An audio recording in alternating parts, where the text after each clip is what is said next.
One of the things that's so wonderful about having a native garden is that it fills you with such a positive sense of what's possible.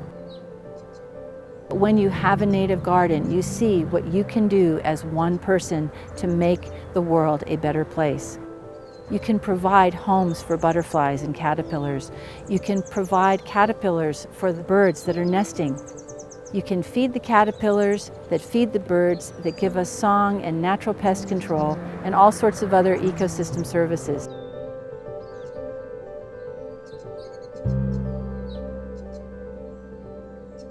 This garden is wonderful habitat because it has flowers, seeds, nuts, fruits, and berries year-round. So gardens like this become reservoirs for life.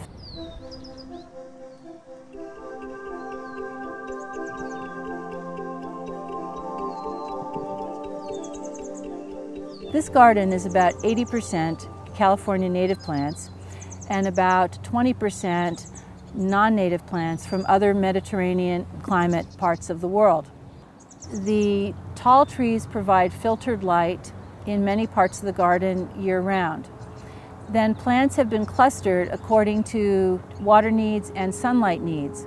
The plants also complement each other just visually for flower color and leaf type. Paths have been created through the garden, and mounds have been put in places to provide good drainage for the plants that need well-draining soil. When the garden was first started, the native plants were watered deeply, approximately once a week. Each plant got at least 3 to 5 gallons. That's so the plant would form a good, deep root structure. Then, as the garden matured, the dry periods between the deep waterings were elongated.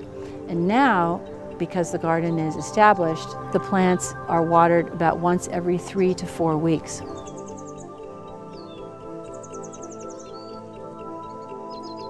Use your water for multi-benefit.